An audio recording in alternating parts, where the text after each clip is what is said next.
स्वामी जी, हम कर्म की बात करते हैं तो उसके अंदर कॉज आता है, प्रतिक्रिया की बात आती है, ओपिनियन की बात आती है, भाव की बात आती है, और सब ये भाव कर्म बन करके फिर उसके बाद में इफ़ेक्ट की बात आती है, कर्म की बात आती है, कर्म फल की आती है। तो एक पूरा एक सर्किट बनता है। तो ये प्लस और माइनस का जो सर्किट है, इस पूरे को आप हमें विस्तार से समझाइए। यहाँ कर्म और कर्मफल ये दोनों स्थूल बातें हैं, मगर कर्म एक ऐसी चीज है जो आम आदमी उसको आसानी से नहीं समझ सकता है, आसानी से उसको नहीं देख सकता है, मगर कर्म फल को देख सकता है, आम आदमी उसको समझ नहीं सकता है। तो दोनों बातें, एक को समझ सकते हैं, देख नहीं सकते, दूसरे को देख सकते हैं, समझ नहीं सकते। यही इसी का नाम है संसार। तो आध्यात्म विज्ञान ये दोनों का समाधान करते हैं। तो सबसे पहले कर्म की बात करेंगे। कर्म क्या है? कर्म का मतलब होता है पुरुषार्थ, कर्म का मतलब होता है स्वतंत्रता, कर्म का मतलब होता है सर्जन करना। तो ये कर्म क्या चीज है? क्या कर्म क्रिया के साथ जुड़ा हुआ है? नहीं, कर्म मन वचन काया की क्रिया के साथ नहीं जुड़ा है। कर्म ज्ञान और अज्ञान की क्रिया से जुड़ा हुआ है, जो सूक्ष्म है, स्थूल नहीं है।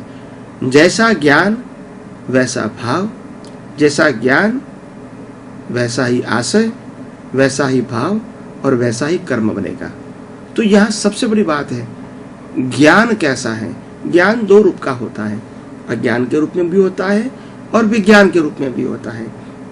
अज्ञान के रूप में ज्ञान है वो रिलेटिव सत्य है, जो राग द्वेष के ऊपर आधारित है, जो कषायों के ऊपर, क्रोध मान माया लोभ के ऊपर आधारित है, वो ज्ञान है। ज्ञान का दूसरा नाम है अज्ञान। दूसरा है विज्ञान। विज्ञान का मतलब होता है सनातन सत्य, सैद्धांतिक सत्य, परमानेंट ट्रूथ, कुदरती कानून। तो इस प्रकार से ये सनातन सत्य का ज्ञान भी ज्ञान है, मगर वो विज्ञान के रूप में है। एक परिवर्तनशील है, एक अपरिवर्तनशील है, शाश्वत है। तो पूरा विश्व जो है वो ज्ञान और अज्ञान में फंसा हुआ है, क्योंकि उसको मालूम नहीं है कि विज्ञान क्या है। ज्ञान अज्ञान है, वो व्यवहार सत्य है। ज्ञान को लोग समझते हैं कि अच्छी बात है, अज्ञान को समझते हैं लोग बुरी बात है, मगर ज्ञान अज्ञान दोनों ही रिलेटिव सत्य है, क्योंकि व्यू पॉइंट है। जो सनातन सत्य है वो विज्ञान है, वो व्यू पॉइंट नहीं है। आप नहीं मानोगे तो भी प्रिंसिपल वही है, और वही प्रिंसिपल आपके जीवन में काम आएगा, काम लगेगा। आप नहीं मानोगे तो भी, जैसे कर्म का सिद्धांत है वो सनातन सत्य है, आप नहीं मानोगे तो भी कर्म आपको लगेगा, कर्म का फल मिलेगा। आप अगर पुनर्जन्म को नहीं मानोगे तो भी आपका पुनर्जन्म होगा, क्योंकि आप कर्म करोगे तो कर्म फल के लिए आपको बर्थ मिलेगा। तो ये सनातन सत्य है। सनातन सत्य नहीं जानना वो अज्ञानता है। तो अज्ञानता के अंदर क्या है? ज्ञान और अज्ञान है, अच्छा या बुरा है। तो ये रिलेटिव सत्य है। तो सत्य असत्य दोनों रिलेटिव सत्य है, और सनातन सत्य है वो विज्ञान है। तो संसारिक लोग जो कर्म बांधते हैं, तो कर्म कैसे बांधते हैं कि पहले अज्ञान होता है तो या तो पुण्य कर्म चार्ज करते हैं या तो पाप कर्म चार्ज करते हैं, और विज्ञान होते हैं तो उसमें कर्म बंध नहीं होता है, क्योंकि न राग है न द्वेष है। तो इसीलिए आध्यात्म मार्ग में पाप पुण्य कैसे बनते हैं वो भी समझाते हैं, और पाप पुण्य से मुक्ति कैसे मिलती है वो भी समझाते हैं।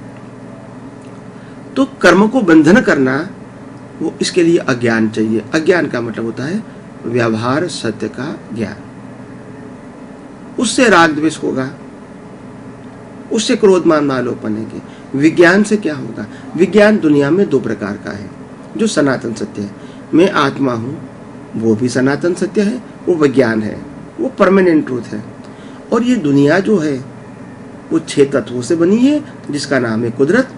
और कोई भी अवस्था जो इस सब 6 तत्वों से बनती है, इसको कहते हैं कुदरती रचना। वो भी सनातन सत्य है, वो कभी परिवर्तन नहीं होता है। कोई भी अवस्था 6 तत्वों के बिना नहीं हो सकती है। इसी को कहते हैं कुदरत और कुदरती कानून और कुदरती रचना। तो आत्मा भी सनातन है और कुदरत का कानून और कुदरत की रचना भी सनातन सत्य है। तो ये सिद्धांत वाली जो बातें हैं वो सनातन सत्य है। तो आध्यात्म के मार्ग में आगे बढ़ना है तो सनातन सत्य को जानना पड़ेगा।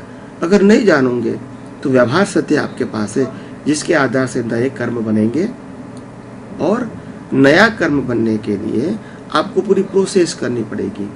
मन बुद्धि चित्त अहंकार की प्रोसेस पास करके आप नया कर्म चार्ज कर सकते हैं स्पीच और एक्शन के फॉर्म में।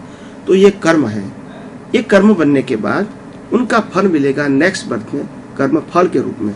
मगर फल, कर्म और कर्म फल के बीच अंतर क्या होता है? जिस अवतार में हम कर्म चार्ज करते हैं उसी अवतार में उसका फल नहीं मिलता है, और जो अवतार में कर्म फल मिलता है उसी अवतार में वो हमने कर्म चार्ज किए नहीं है। तो एग्जाम और रिजल्ट, कर्म और कर्म फल के बीच मिनिमम 1 बर्थ का अंतर होता है। तो हमने तो कर्म किया है, इसका फल नेक्स्ट बर्थ में मिलेगा। हमको नहीं मालूम है हमने कौन सा कर्म किया है, उसका क्या फल मिलने वाला है।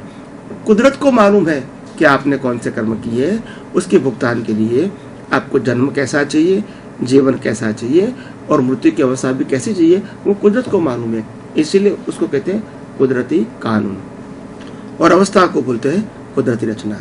ये कुदरत का कानून सबके लिए एक है, राम कृष्ण महावीर और हमारे जैसे आम आदमी के लिए भी कुदरत का कानून सबके लिए इक्वल है। तो ये कुदरत का कानून जानना, जिससे हमको मालूम होगा कि कर्म कैसे बनते हैं और कर्म फल की भुगतान कैसे होती है।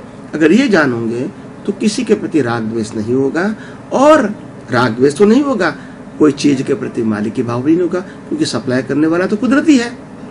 अवस्था के रूप में कोई व्यक्ति हमको देती है, वास्तव में ये कुदरत का ही भाग है। चाहे गोल्ड मिले, सिल्वर मिले, खाना मिले, कपड़ा मिले, ये सबका रॉ मटेरियल कुदरत देती है। एक कोई बना नहीं सकते, अवस्था को बना सकते, तत्व को हम नहीं बना सकते। तत्व तो कुदरत का ही है और कुदरत में ही मिल जाता है। ये हमारा शरीर जो बनता है, हम कहते हैं खाने से बनता है, पानी से बनता है, श्वास से बनता है, हाँ, मगर ये सब कुदरत की देन है। तो ये सब कुदरत ने ही दिया है और कुदरत में ही मिल जाता है। ये शरीर भी पंचभूतों का बनेला है, जब इसको जला दिया जाता है तो वो पंचभूतों में ही मिल जाता है।